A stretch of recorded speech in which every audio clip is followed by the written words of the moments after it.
This is Gene Key, Skyserve, Texas News. The latest deaths related to Harvey rise to at least 70. The storm that dumped several feet of rain in southeast Texas in a matter of days. The latest deaths reported by county emergency officials include a lineman electrocuted while working to restore electricity outside of Bloomington, about 13 miles southeast of Victoria, and several people with medical conditions exacerbated by flooding or delayed from receiving treatment.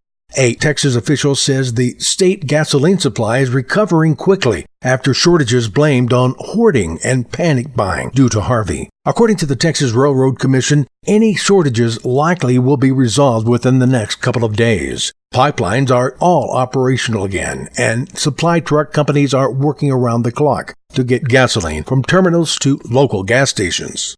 A high school freshman football player has died after collapsing during a non-contact activity at practice in northeast Texas. The Tyler Morning Telegraph reports that Marian Olivares collapsed at a Monday morning practice in the Raines Independent School District in Emory after being airlifted to a hospital in nearby Greenville where he died. Emory is about 75 miles east of Dallas. A federal court says Texas can temporarily use its new voter ID law for the 2018 November elections. The 2-to-1 decision came from a panel of 3 federal judges on the Fifth Circuit Court in New Orleans, and it marks the latest in a series of winding legal battles on whether the state has intentionally discriminated against Black and Latino voters through its original voter ID law passed in 2011. SB 5 would allow Texans without photo ID to vote if they present alternate forms of ID and sign an affidavit swearing a reasonable impediment kept them from obtaining the proper ID. The dissenting judge on the panel said it was still uncertain whether Texas would succeed.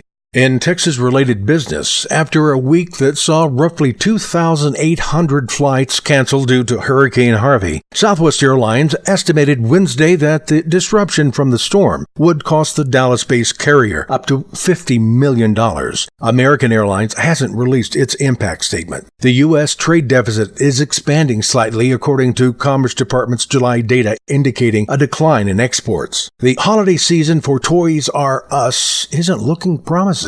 Toys R Us has hired a law firm to prepare for a possible bankruptcy as it deals with $400 million in debt. This is Gene Key reminding you to visit us on YouTube, Facebook, or Tumblr at Skyserve News Service.